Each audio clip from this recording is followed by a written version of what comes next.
Hi, this is Jamey with Stonemeyer Games, and I am here today to talk about my favorite game mechanism in Star Wars Rebellion.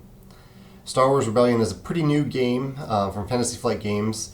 You can play with more than two players, but really at its heart it's a two-player game. One player plays the Imperial forces, the other player plays the Rebels. I played it for the first time on Saturday. My friend and I learned the game in advance separately, and then we came together and played. He was the Imperials, I was the Rebels, and the game took a total of 6 hours, which is way longer than most games that I would normally play.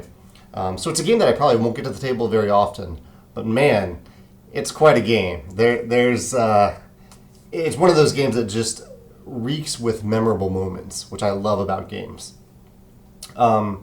But my favorite game mechanism in the game, and there are a lot of mechanisms, there's a lot of cool, clever stuff. Almost too much. Like we had the rule book out the entire time. There was never a point that we weren't referring to the rules. But a lot of cleverness in there. And my favorite mechanism has to do with the leaders in the game. Because the leaders are basically, it's almost a worker placement element to the game, where you're using leaders pretty much for two different things. One, you're sending them on missions, and when you do that, you put them on a certain system on the board of your choosing. Sometimes the card, the mission will say, hey, you have to put this like in an enemy system or in an unoccupied system or anywhere. You can put it anywhere. And you try to complete a mission. And when you do that, the opposing player can try to combat that mission with one of their leaders. So they can assign a leader to that same system to combat the mission. The other way that you can use leaders is if you're trying to move forces around. So if you're trying to move forces into a system, then usually it's adjacent. So if you have troops in an adjacent system or adjacent systems, you can put a leader in another system nearby, adjacent to those systems, and those troops can move in, and they'll either take it over or they can have a battle if the opposing force is already there. And again, the opponent can choose whether or not they want to put a leader there to make their forces more effective and stronger. You notice in both of these descriptions, I've talked about how the opponent has a choice as to whether or not they want to bring a leader in to either oppose the mission or to help the battle, to make their forces stronger. And this is a really key and interesting decision point as to whether or not you want to do this, because of one little rule. As I was reading the rules, I thought, why did they put this in here? Like, why have this little rule? This seems like a rule just for the sake of having a rule, but it is brilliant. And that rule is, you cannot move units out of a system if you have a leader there. Which seems like a weird exception to the rule, right? But this leads to a ton of interesting decisions, because one of those decisions is, originally, where am I going to place this leader? Because whenever I place a leader in a system, for the rest of this round, I'm not going to be able to move units out of that system. That's decision point one. Decision point two is for the opponent, when they decide if they want to oppose the mission or help with their combat.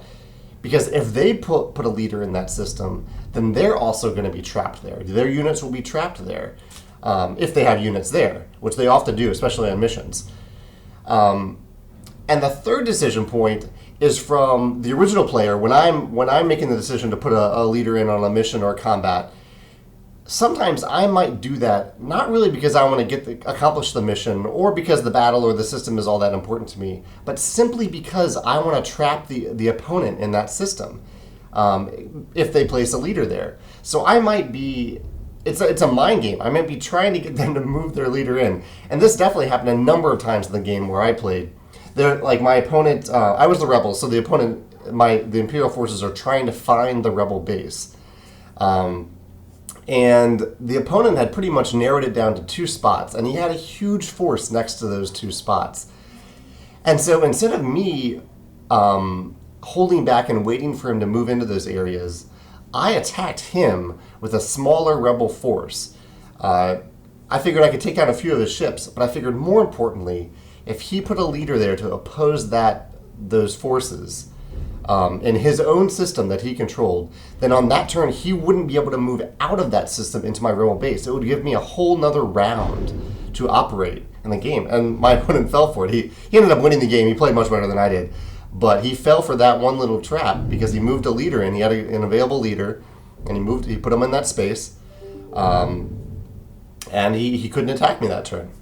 Actually, I'm forgetting one last decision point, which is if you are committing, if you're the well, either way, if you're the opponent who's deciding whether or not you're going to oppose a mission or fight in combat, not only are you deciding if you want to oppose the mission or fight the combat, B, if you care about being trapped in that space, but you also care about no longer having that leader to use elsewhere, because you can't use a leader multiple times in the same round. You can only place them once. So if you're committing a leader, then you're losing a leader that you might need for a mission or combat or movement, things like that. So there's so many decision points around this one little key rule of that you can't move units out of a system that has one of your leaders in it. It's brilliant. I mean, I was blown away by how big of an impact that one little rule had on the game. And it's very specific to Star Wars Rebellion. Usually I open this up to comments about other games that have similar rules, but I don't even know what the question would be because it's so specific to this game.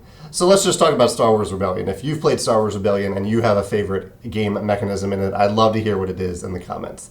Thanks.